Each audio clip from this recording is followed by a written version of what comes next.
Quiero que abra su Biblia, por favor, en el Evangelio según San Lucas, en el capítulo número 24, a partir del versículo 13. Comúnmente nosotros llamamos a la tristeza a un estado afectivo que se caracteriza por tener cierto dolor o sufrimiento emocional.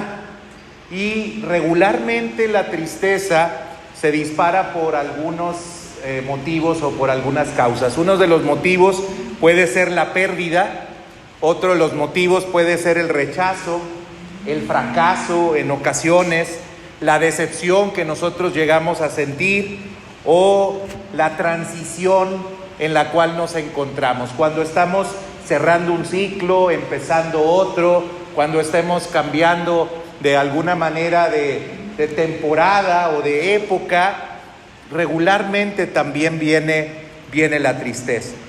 Y esto hace que se manifieste de algunas maneras. Algunas personas, cuando se sienten tristes, lo que hacen es aislarse.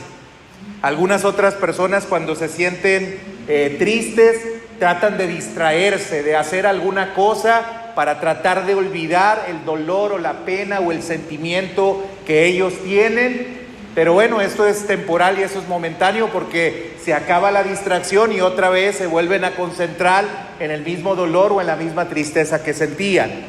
Y hay otras personas que tienden a, cuando están tristes, a manifestarse vulnerables, al decirles a los demás cómo se encuentran, cómo se sienten, a no de ninguna manera tratar de tapar los sentimientos o el momento que ellos están pasando. Los discípulos de Jesús que caminaban precisamente hacia Emaús estaban pasando por un momento de mucha tristeza.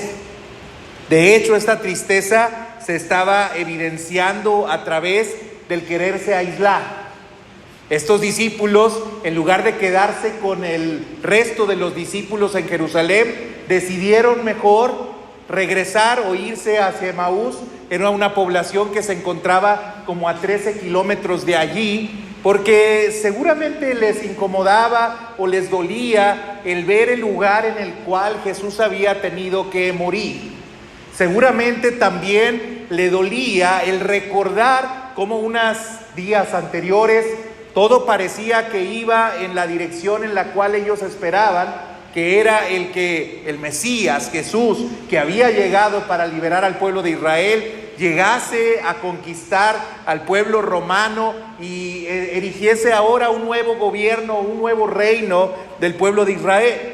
Sin embargo, pues esto producía tristeza porque se sentían fracasados, se sentían decepcionados.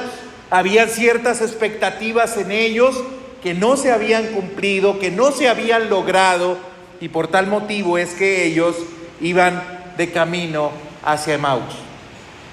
Y es muy interesante lo que ocurre en el trayecto hacia Emaús, porque el trayecto a Emaús parece ser que fuese como un momento descendente en la vida espiritual de estas personas. Ellas habían llegado a Jerusalén, a la cúspide, digamos, de su espiritualidad o a la cúspide de su experiencia espiritual, pero ahora, después de haber tenido experiencias espirituales muy hermosas, van descendiendo hacia Emaús, van saliendo de Jerusalén para ir a Emaús. Este evento estaba ocurriendo justamente el día en el cual no tenía por qué ocurrir esto. Y esto es lo contrastante y es lo interesante de este mensaje, porque muchas veces cuando no tendríamos motivos para estar tristes, cuando no tendríamos nosotros razones por las cuales transitar hacia Emaús, nosotros, así como los discípulos, transitamos también hacia allá. Cuando no hay verdaderamente cosas de peso que hagan que nosotros nos sintamos tan mal, el día incluso en el cual debiéramos de estar celebrando, el día en el cual nosotros debiéramos de estar alegres, el día en el cual nosotros debiéramos de estar contentos, a veces parece que nosotros pues no somos atinados en el sentimiento que debemos de tener y en lugar de estar alegres estamos tristes. Y eso les pasó a ellos. El mismo día, dice la lectura, ¿Cuál mismo día? Tendríamos que remitirnos al versículo 1 del capítulo 24 que dice que es el primer día de la semana. El día domingo es cuando ellos se encontraban en esa situación. Y lo interesante es que cuando ellos van caminando, iban hablando acerca de todas aquellas cosas que habían acontecido. ¿Qué cosas habían acontecido? Pues seguramente ellos con nostalgia estaban recordando la entrada triunfal de Jesús a Jerusalén hacía una semana, cuando todos decían: Hosana, Hosana al que viene en el nombre del Señor, Hosana en las alturas, cuando todos con palmas, con mantos, hacían manifestar o mostrar que Jesús era el rey que ellos esperaban. Y cuando ellos lo recordaban, seguramente lo recordaban con mucho dolor, decepcionados porque ahora resulta que el que ellos pensaban que era el rey, en su concepción no lo era. Era un profeta más. Cualquier otro profeta, pensaron, como aquellos que en el Antiguo Testamento Dios envió y Dios levantó para renovar a Israel, pero que luego terminaron también muriendo. Algunos de ellos lapidados, algunos de ellos empalados, algunos de ellos a filo de espada, pero al igual que todos los demás profetas, entonces ellos se sienten decepcionados y dicen: Jesús también era solamente un profeta más. Y no me lo estoy imaginando, porque incluso cuando Jesús mismo, el resucitado, se acerca a ellos y camina con ellos, es algo que ellos le dicen, es algo que ellos refieren. Ellos le hacen saber a Jesús que ellos estaban hablando acerca de Jesús Nazareno, de un varón que había sido profeta, poderoso en obra y en palabra delante de Dios y de todo el pueblo, pero que además él había sido entregado por los principales y por los gobernantes a sentencia de muerte y le habían crucificado. Cuando Jesús está caminando con ellos, ellos le están diciendo a Jesús como si él no supiera lo que había acontecido, hubiera pasado cuando él era el protagonista principal de la historia y de la escena. Ellos se lo cuentan a él, ellos se lo dicen a él como si él no supiera. E incluso le hacen ver que sus esperanzas se vinieron abajo. Fíjense cómo ellos dicen en el versículo número 21, pero nosotros esperábamos que Él era el que había de redimir a Israel. Y ahora, además de todo esto, hoy es ya el tercer día que esto ha acontecido. Estaban tan cegados con sus ideas terrenales, estaban tan cegados con sus ideas acerca del Mesías, estaban tan cegados con su concepción política de lo que debería de ser el Mesías, estaban tan adoloridos bajo la opresión romana, estaban tan tristes que no podían darse cuenta que Cristo había resucitado y Cristo estaba a un lado de ellos caminando ahí en ese trayecto descendente, en ese momento difícil y triste que ellos estaban pasando. Y hermanos, muchas veces nos pasa así. La tristeza nos ciega. Las realidades que vivimos, materiales, las realidades físicas, políticas, los momentos tan tristes que tenemos que pasar, hacen que nuestra vista se nuble y no nos demos cuenta de que a nuestro lado está el que vive y el que ha resucitado. No nos damos cuenta que está ahí para escucharnos, para caminar con nosotros, para transitar por esa vía que a nosotros nos parece muy dolorosa, cuando Él es el hombre experimentado en dolor y en quebranto. ¿Qué tanto dolor podían sentir estas personas comparada con el dolor que había sufrido Cristo? ¿Y qué tanto dolor podemos decir que nosotros experimentamos o vivimos comparados con el dolor o con la tristeza por la cual tuvo que pasar Cristo? Al ser abandonado por sus discípulos, al tener que morir como un malhechor, al tener que ser injuriado, al tener que ser lastimado, al tener que ser vituperado, al tener que ser lastimado físicamente y muerto de una manera terrible. Pero ellos estaban desconsolados y estaban abatidos, estaban desesperanzados. Y su incredulidad entonces afectaba la visión de la realidad. Aunque es cierto que también en otros pasajes de las Escrituras podemos darnos cuenta que estos no son los únicos que no se dieron cuenta de quién era Jesús. Y a lo mejor podríamos pensar que Dios lo hizo a propósito, que cegó sus ojos de alguna manera. Me parece que habían muchas cosas evidentes que hacían verles que Él era Jesús. El detalle es que era difícil para ellos creer. Era difícil para ellos confiar, como lo es incluso para nosotros.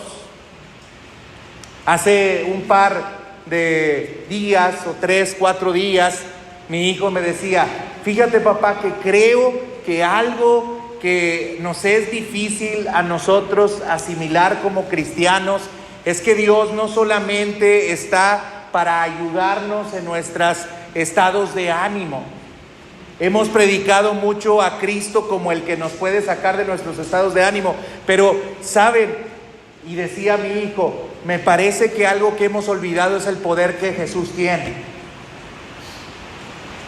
Es muy raro, ya incluso en contextos de iglesia, que hablemos de cosas sobrenaturales cuando Dios es sobrenatural.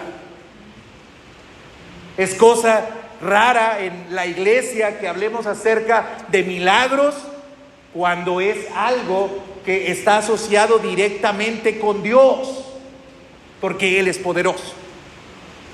Y saben, muchas veces Dios ha estado a nuestro lado queriendo mostrarnos su poder, pero nosotros, como nos hemos puesto el lente de la intelectualidad, nos hemos puesto el lente de la racionalidad, nos hemos puesto el lente de la capacidad humana y del talento humano, no podemos darnos cuenta de que Dios está ahí con todo su poder para ayudarnos en cualquier situación o circunstancia que nosotros estamos pasando, viviendo.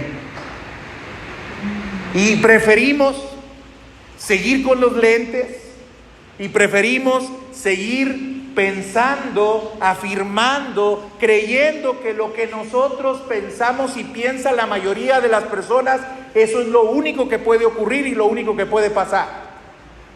No hay nada que pueda sorprendernos, no hay nada que pueda cambiar el curso normal y natural de las cosas o de la historia. Las cosas irremediablemente tienen que pasar de una forma y no pueden pasar de otra. Y para ellos, lo natural era entonces que Jesús había muerto, lo habían sepultado y ya no había más. Eso era lo normal, eso era lo natural. No había nada de extraordinario, no podía suceder nada extraordinario, y ellos entonces prefirieron ponerse esos lentes, los mismos lentes que a veces nosotros nos ponemos. Sin embargo, algo interesante, y aquí hay un elemento muy interesante en la plática o en el diálogo que tienen con Jesús, y es el hecho de que parece ser que este relato nos remite a la importancia que tiene la oración para salir de la tristeza e ir hacia el gozo. Porque algo que Jesús hizo no fue inmediatamente recriminarles o decirles que ellos estaban mal, que cómo era posible que no se dieran cuenta de que Él estaba caminando a su lado.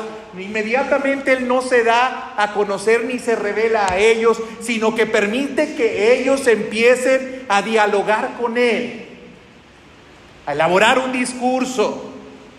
Y en el discurso parece que ellos empiezan a encontrar luz. Porque inmediatamente después de que ellos dicen, pues de aquel profeta, dice, pero hay unas mujeres que han dicho, que han señalado que fueron a la tumba y no lo encontraron. Parece ser que en ese diálogo que tienen con ese forastero desconocido, ellos pueden encontrar luz y se pueden dar cuenta de que sí hay algo de esperanza. Sí lo hay. El detalle es que pues habían deseado mejor ponerse ese lente racional y creer que todo se había acabado. Hermanos, la oración es un elemento vital, importantísimo para que nosotros podamos salir de esos estados de tristeza, de esos estados que nos ciegan, de esos estados que no nos permiten ver más posibilidades, que no nos permiten ver más que la realidad que nosotros hemos aceptado o creído. La oración parece que empieza a quitar de nosotros el velo que tenemos en los ojos y empezamos nosotros entonces a ver lo que realmente está pasando y lo que está sucediendo. En uno de los cantos hablaban acerca de Eliseo. En uno de los cantos que entonábamos se hablaba de Eliseo. Y se habla de Eliseo porque algo que sucedió a Eliseo es que había un siervo que él tenía. Y resulta que venía un ejército contra Eliseo y lo había rodeado. Y entonces el siervo de Eliseo estaba muy preocupado porque decía, mira, vienen contra nosotros. Y Eliseo estaba tan tranquilo. Eliseo entonces tuvo que orar y tuvo que decir, Señor, haz que pueda ver que son más los que están de nuestro lado que el adversario. Y entonces se abrieron los ojos de este hombre y pudo ver que alrededor de él había un ejército que Dios había enviado para librarlos de ese ejército que solamente él podía ver. Hermanos, la oración hace que nosotros podamos descubrir nuestros ojos, vayamos a ver las realidades espirituales que no podemos ver con nuestros ojos físicos y podamos plantearnos un escenario completamente distinto al que la mayoría de las personas está viendo. Ellos empezaron a encontrar esperanza en la medida en la cual estaban platicando con Jesús. El camino a Emaús fue el camino en el cual Dios se puso para que ellos pudieran encontrarse con Él. Pero hay otro elemento interesante que aparece en la narración. Una vez que ellos reconocen efectivamente que pareciera ser que sí había alguna posibilidad de que pues Jesús no estuviese muerto, Jesús entonces les dice en el versículo 25 al 27: oh insensatos y tardos de corazón para creer todo lo que los profetas han dicho. ¿No era necesario que el Cristo padeciese estas cosas y que entrara en su gloria? Y comenzando desde Moisés y siguiendo por todos los profetas, les declaraba a todas las escrituras lo que de él decía. Fíjense muy bien, yo les decía, parece ser que hay un elemento que ayuda a que los ojos o el vendaje que tenían en los ojos fuera quitado. El primero es la oración, el diálogo. Pero aquí hay un segundo elemento, y el segundo elemento es la escritura. Es la palabra de Dios. La incredulidad de ellos estaba asociada con la falta de conocimiento que tenían de la escritura, porque la fe viene por el oír y el oír por la palabra de Dios. ¿Por qué no podemos ver otras cosas diferentes? Porque nos falta fe. ¿Y por qué nos falta fe? Porque no oímos ni escuchamos la escritura ni la palabra de Dios. Si estos hombres hubieran puesto atención a todo lo que la escritura decía acerca de Cristo, no hubieran llegado al estado anímico en el cual se encontraban. Pero el detalle estaba que no eran personas que escudriñaran mucho las Escrituras. Por eso el mismo Jesús en alguna ocasión les había dicho: escudriñad las Escrituras, porque ellas hablan de mí, y a vosotros os parece que en ellas encontráis la vida eterna. ¿Por qué vivimos un cristianismo triste? ¿No será acaso que a pesar de que nosotros decimos que tenemos mucho conocimiento, porque algo que sucede en nuestras denominaciones es que nosotros decimos que tenemos mucho conocimiento, conocemos la Escritura, pero si la conociéramos, entonces no estaríamos en el estado en que algunos de nosotros nos encontramos? Vivimos experiencias que no tendríamos por qué estar viviendo. Pasamos por situaciones que no tendríamos que pasar.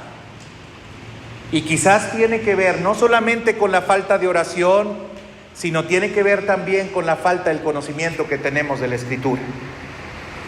Jesús reveló a través de toda la Escritura, y fíjense, dice, a través de los profetas y a través también de la ley, Él les reveló que ya la Escritura había hablado de Él.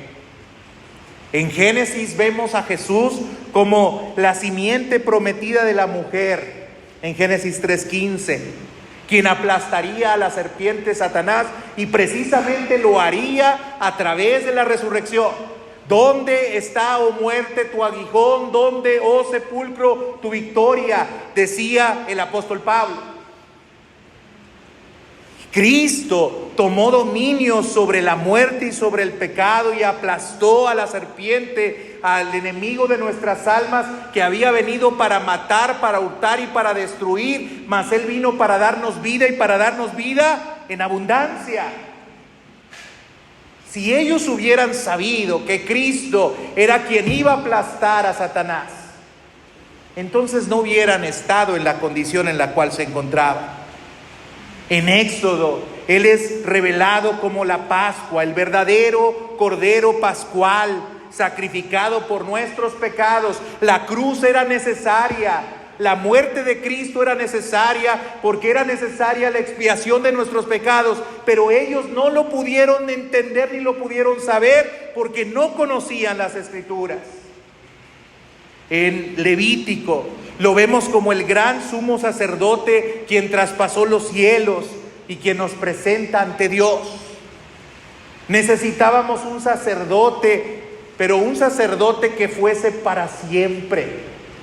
Alguien que presentara un sacrificio y que ese sacrificio fuera perfecto y no fuera necesario presentar algún otro sacrificio más. Jesús era ese sacrificio perfecto y tenía que ir a la cruz, pero ellos no lo podían entender ni lo podían comprender. En Números, es la serpiente de bronce, la cual tenían que mirar para ser salvos. Y el mismo Jesús también se lo refirió en sus enseñanzas, porque así como la serpiente fue levantada en el desierto, es necesario que el Hijo del Hombre sea levantado, pero al tercer día resucitará. Pero no pusieron atención a lo que decía la Escritura. En Josué, él era ese capitán, ese hombre valeroso que se presenta y quien introducirá al pueblo de Israel a la tierra prometida. Es aquel varón con la espada desenvainada. Pero ellos no pudieron reconocer a Cristo a lo largo de toda la Escritura y a lo largo de las enseñanzas que les habían dado a través de la ley y de los profetas. En Jueces, Él es el mejor y perfecto juez justo, el Salvador y el libertador que nosotros necesitamos.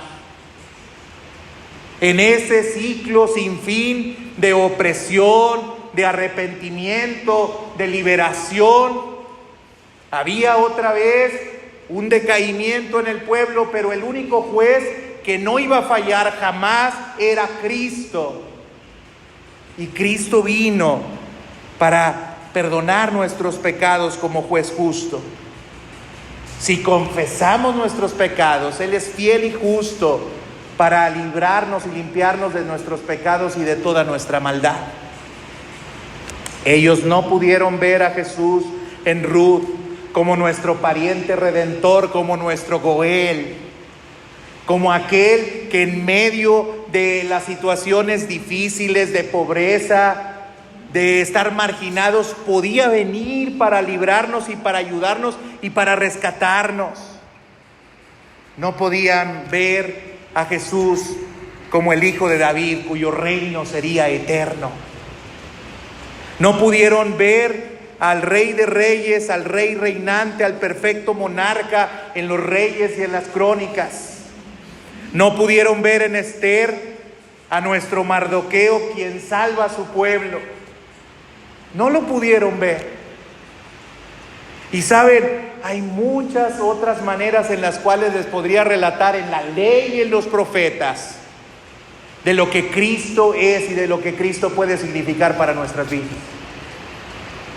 Y nosotros tenemos la oportunidad no solamente de leer en la ley y en los profetas, sino ahora en el Nuevo Testamento, en los evangelios, en las cartas. Podemos leer muchas otras cosas más acerca de quién es Jesús. Pero a veces, en lugar de ir a la Escritura, en lugar de ir y conocer lo que Dios quiere revelar de sí mismo, preferimos seguir cegados, creyendo que no hay posibilidad de sanidad para mí, creyendo que no hay posibilidad de libertad de pecados para mí, creyendo que Dios no me puede ayudar en mi economía, creyendo que Dios no puede intervenir en mi vida familiar, creyendo que las situaciones que vivimos pues las tenemos que afrontar, y hasta a veces, hasta muy sabiamente decimos, pues es la cruz que me tocó cargar. No, el que cargó la cruz y llevó todos nuestros pecados es Cristo. Él es el que carga con todos nuestros pecados y con todos nuestros hierros. Pero fue eso, la palabra, lo que hizo que el corazón de ellos empezara a arder. Al final, cuando Jesús se marcha, algo interesante es que uno de ellos le dice al otro: ¿no ardía nuestro corazón cuando nos abría las Escrituras? Nuestro corazón estaría tan alegre, estaría en fuego si nosotros fuésemos a las Escrituras. Pero estamos opacados, apagados, porque la Escritura no es la palabra a la cual nosotros vamos para recibir la luz que nosotros requerimos. La oración y la Escritura. Pero hay otro elemento también interesante, porque es justamente cuando está presente este elemento que ellos reconocen a Cristo, y es el elemento de la comunión. Fíjese qué interesante que cuando Él empieza a abrir las Escrituras y hace como que va a seguir delante, ellos le dicen: no te vayas, ven con nosotros, te queremos seguir escuchando. Y entonces, cuando están en la intimidad y cuando están partiendo el pan, es en ese momento en el cual sus ojos son abiertos, y en ese momento reconocen que es su Señor, el que ha resucitado. La comunión, hermanos, y podríamos entenderla aquí en dos sentidos. La comunión como esa práctica que en el día de la Pascua Jesús nos dijo que nosotros debíamos de recordar siempre, revela a Cristo, nos muestra cosas de Cristo y nos permite evocar o recordar quién es Jesús y lo que Jesús hizo. Podríamos entenderlo en ese sentido, pero hay otra forma en la que lo podemos entender. La comunión en el sentido de la relación que nosotros podemos tener con los miembros de la iglesia, con nuestros hermanos. Dios se revela a través de su cuerpo, Dios se revela a través de la iglesia. Algunos de nosotros vivimos las experiencias que vivimos porque estamos aislados, porque no queremos estar en comunión, porque no queremos la relación, porque no queremos el espacio en el cual Dios se puede revelar a nuestras vidas y nos puede dar luz respecto a muchas cosas. Hermanos, para poder encontrarnos con Cristo el resucitado, hay elementos que tienen que estar presentes en nuestra vida. Para poder salir de la tristeza e ir al gozo, hay elementos que no deben de estar jamás lejos de nosotros. No podemos estar lejos de la oración. No podemos estar lejos de la palabra. Y no podemos estar lejos de la comunión. La iglesia, la palabra, la oración son medios de gracia que el Señor nos ha dado para que nuestras vidas, en lugar de transitar hacia la tristeza, en lugar de transitar a la incredulidad, en lugar de transitar hacia la racionalidad, vayan transitando hacia el gozo, hacia la fe, hacia el poder, hacia esa alegría inconmensurable que Dios da, porque sabemos que tenemos un Dios todopoderoso que todo lo puede hacer y que siempre nos va a ayudar en cualquier situación que nosotros estemos enfrentando. Cristo vive y Cristo camina a nuestro lado, pero no lo podremos discernir, no lo podremos ver si no usamos los medios que Dios nos ha dado para poderlo ver. No, Dios no se ha escondido, porque hay algunos que piensan así. Hay algunos que en medio del problema tan grande, del nubarrón que se les ha venido, a veces piensan que Dios ha escondido su rostro, que Dios juega a las escondidas y que hasta se divierte viendo cómo nosotros sufrimos. No, nosotros no tenemos un Dios así.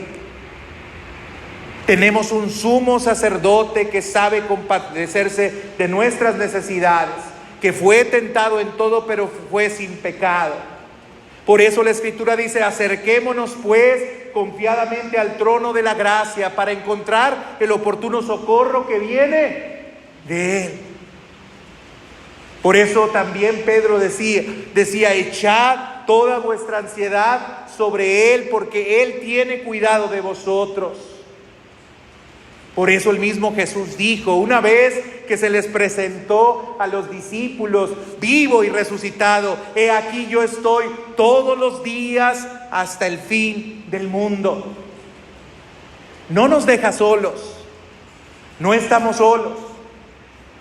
Y ¿sabes qué? Creo que al igual que estos caminantes, no tenemos muchas veces motivos por los cuales debiéramos de estar tristes. ¿Se acuerda de aquel himno? ¿Cómo podré estar triste? ¿Cómo entre sombras ir? ¿Cómo sentirme solo y en el dolor vivir? Y luego, si Cristo es mi consuelo, mi ayuda, siempre fiel. Si aún las aves tienen, seguro asilo en Él. Feliz cantando alegre, yo vivo siempre aquí. Si Él cuida de las aves, cuidará también de mí. Dios nos cuida. Dios está con nosotros. Yo no sé si usted esté pasando por una situación muy difícil. Yo no sé cuál sea el problema que está enfrentando, pero quiero decirle que si usted ha creído que Dios le ha dejado solo, que Dios no cumple sus promesas, que Dios no camina a nuestro lado, que Dios se ha olvidado de nosotros, si usted piensa así, quiero decirle que está equivocado. Cristo vive y está a tu lado aunque no te has dado cuenta. Cristo vive, y así como aquel cuadro de las huellas, cuando tú le reprochas que solamente ves un par de huellas. Esas huellas no son las tuyas, son las de Él. Él siempre está contigo, pero tienes que discernirlo a través de su palabra, a través de la oración y a través de la comunión. Será más vivo para ti si tú tomas estos medios que Dios nos ha dado. Hermanos, hay mucha necesidad en este mundo. Hay muchas situaciones de quebranto que están pasando muchas personas. Y hay algo bien interesante en el cierre de este pasaje. Cuando ellos se dieron cuenta de que Jesús vivía, en ese momento ya era de noche, y aun cuando le habían dicho que ya iba a atardecer, iba a anochecer y que no era bueno que Él se fuera, en ese momento, en la misma noche, partieron para ir a decirles a los demás: ha resucitado el Señor.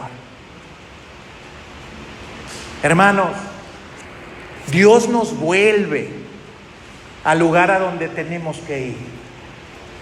A veces nosotros estamos arrastrando la cobija.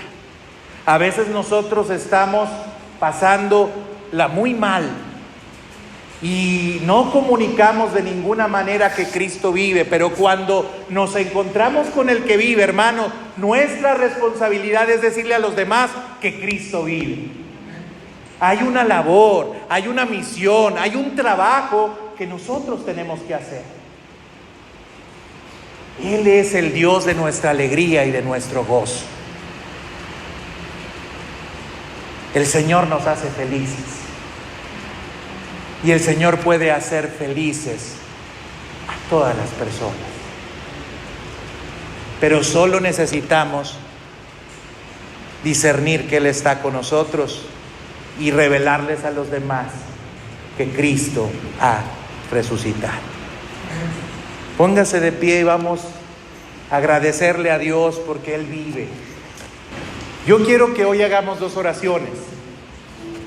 La primera de ellas es para pedirle perdón a Dios si, al igual que estos caminantes, no lo hemos discernido.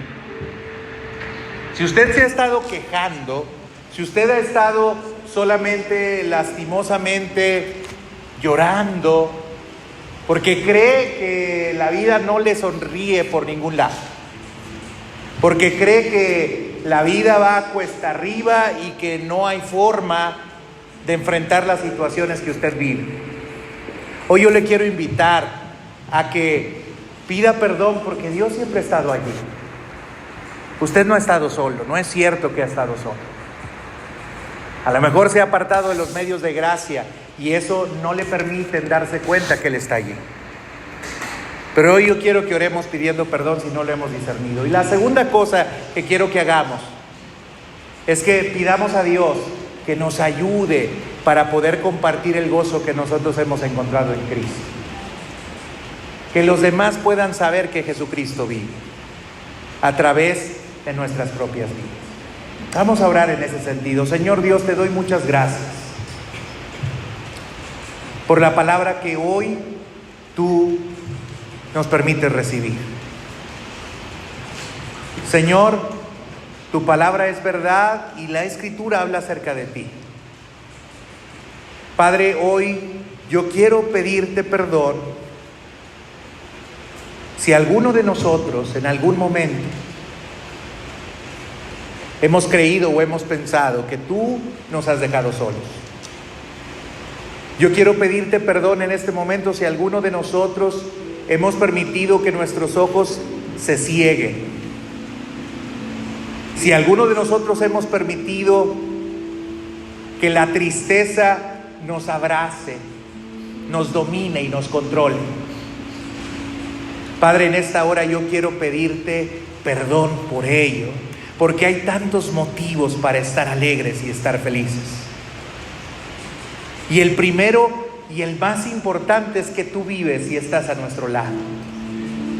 Porque tú vives, puedo vivir el mañana. Porque tú vives, no hay temor.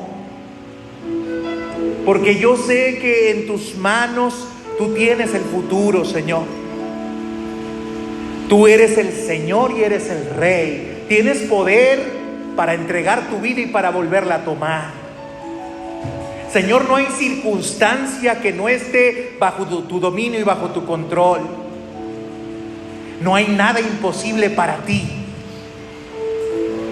Y Padre, aquellas cosas que nosotros hemos aceptado como si fueran ya nuestras y hemos pensado que son incambiables, en esta hora yo quiero pedirte en el nombre de Cristo Jesús que abramos nuestros ojos para darnos cuenta de lo poderoso y lo grande que eres tú. Señor, ni la muerte te pudo detener. ¿Cuál situación que nosotros estemos viviendo te podrá detener a ti, Dios Todopoderoso? En el nombre de Cristo Jesús, quiero pedirte que hoy descubras nuestros ojos y que nos demos cuenta de que son más los que están de nuestro lado que el adversario. Hoy quiero pedirte que descubras nuestros ojos y que nos demos cuenta que hay vida y hay esperanza. Hoy quiero, Señor, que descubras nuestros ojos y que nos demos cuenta que no hay nada imposible para ti.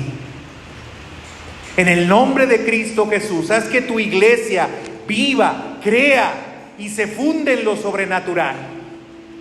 Señor, tu iglesia y el Evangelio está fundado en un hecho milagroso. Si Cristo no hubiera resucitado, vana sería nuestra fe. Creemos, Señor, que el mismo poder que resucitó a Jesucristo de entre los muertos es el mismo poder que obra ahora y actúa en nosotros, Señor. Ese mismo poder para vencer cualquier situación. Pero Padre, en el nombre de Cristo Jesús también quiero pedirte que si nosotros hemos entendido eso, salgamos y lo digamos a los demás. Corramos inmediatamente y digamos que en ti hay esperanza, que en ti hay vida, que en ti hay solución a cualquier conflicto, a cualquier problema. Que salgamos a testificar como muchos testificaron y aún sin tener un conocimiento muy profundo acerca de ti, pudieron decir: Señor, yo no sé quién era, lo único que sé es que ahora veo. Yo no sé, solo sé que Él me tocó y me sanó.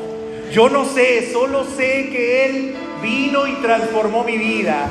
Yo no sé, solamente sé que Él vino y me dio alegría, más que la alegría de todos aquellos que me acompañaban. Señor, que podamos saber que en ti hay felicidad, que podamos saber y que podamos comunicar que en ti hay esperanza y vida. Tú nos haces felices. Tú nos haces felices, Señor.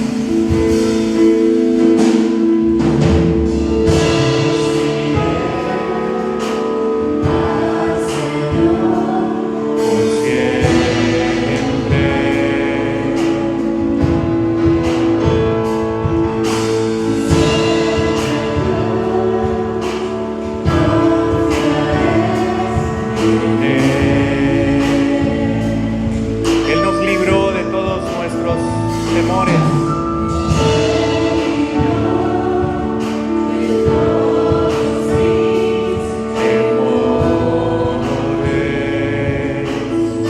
Afirmó sobre la roca.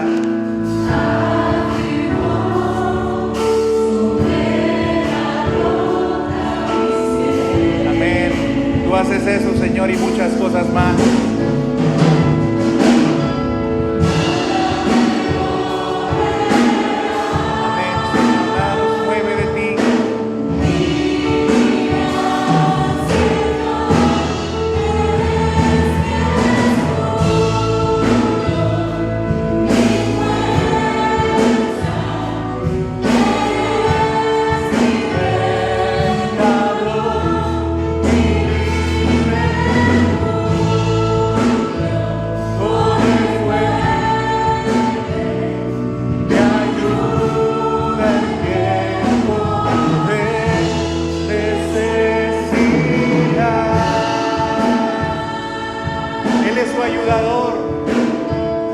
Todopoderoso.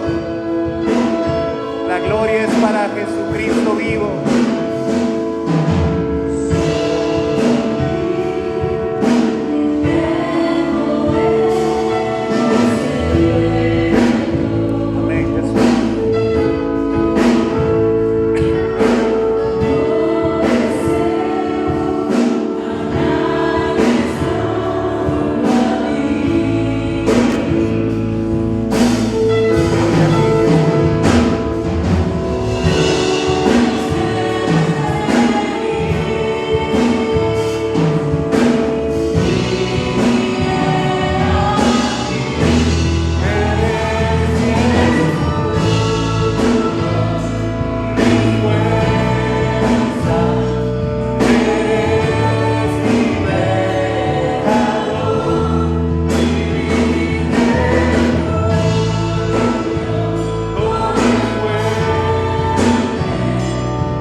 ¿Qué sería de nosotros sin ti? ¿Qué sería de nosotros, Señor, si un día no nos hubiésemos encontrado contigo? Señor, cuando nuestra alma desfallecía, nuestra fuerza eras tú. Tú eres nuestro castillo, eres nuestra roca, eres nuestro refugio, eres nuestra fortaleza. Señor, tú eres eso y muchas cosas más. Tú eres el pan que descendió del cielo. Tú eres el buen pastor que da la vida por sus ovejas. Tú eres la puerta. Tú eres el Cordero de Dios que quita el pecado del mundo. Tú eres, Señor, todo lo que nosotros necesitamos. Dios, en nada nos has defraudado. En todo tiempo, en todo momento, Señor, si tú no hubieras asido tu mano, si tú no nos hubieras tomado en tu mano y nos hubieras levantado y nos hubieras sacado del pozo de la desesperación, del lodo cenagoso, Señor, ¿qué hubiera sido de nosotros? Si Jehová no hubiera estado a favor de nosotros, vivos nos hubieran tragado. Pero tú, Señor, eres escudo alrededor nuestro, eres nuestra gloria y el que levanta nuestra cabeza. Por tanto, no temeremos aunque la tierra sea removida y aunque los montes se traspasen al corazón de la mar. Oh, Señor, nuestros corazones arden cuando escuchamos tu palabra. Cuando tú dices, Señor, que vendrán a nosotros 1000 y 10,000 a nuestra diestra, mas a nosotros no llegarán. Cuando tú dices, yo soy tu amparo y tu fortaleza, tu pronto auxilio en las tribulaciones. Cuando tú dices, y podemos nosotros decir, Jehová es mi luz y mi salvación, ¿de quién temeré? Jehová es la fortaleza de mi vida, ¿de quién he de atemorizarme? Cuando se juntaron mis enemigos para comer mis carnes, ellos tropezaron y cayeron. Señor, Tú eres nuestra torre fuerte. Tú eres, Señor, nuestro amigo. Tú dijiste: no les llamaré más siervos, porque los siervos no saben lo que dice o hace su Señor. Les llamaré amigos. Tú eres la vid verdadera. Y nosotros, Señor, al estar pegados a ti, Señor, podemos llevar fruto y nuestro fruto puede permanecer. Tú eres, Señor, de quien mana la vida. Tú eres Dios de toda consolación. Tú eres Padre de misericordia. Tú eres Padre de viudas y de huérfanos en tu santa morada. Tú, Señor, eres siempre nuestro ayudador. Por eso, Señor, hoy queremos agradecerte que camines a nuestro lado y que tengas paciencia con nosotros cuando no te podemos discernir, cuando agobiados, Señor, por las circunstancias, cuando rebasados, Señor, por los problemas, nos olvidamos, Señor, que tú estás a nuestro lado. Señor, perdónanos. Y con el mismo amor, con la misma paciencia y con la misma ternura que hablaste a esos caminantes de Emaús, háblanos a nosotros. Ábrenos las Escrituras para revelarte y para decirles el gran poder que hay en ti, Señor. Abre las Escrituras para que entendamos cuáles son los propósitos que tú tienes, para que entendamos, Señor, tus designios, para que sepamos, Señor, que tú tienes el control de todas las cosas. Diga una vez más: nada me moverá, nada me moverá. Diga: nada me moverá.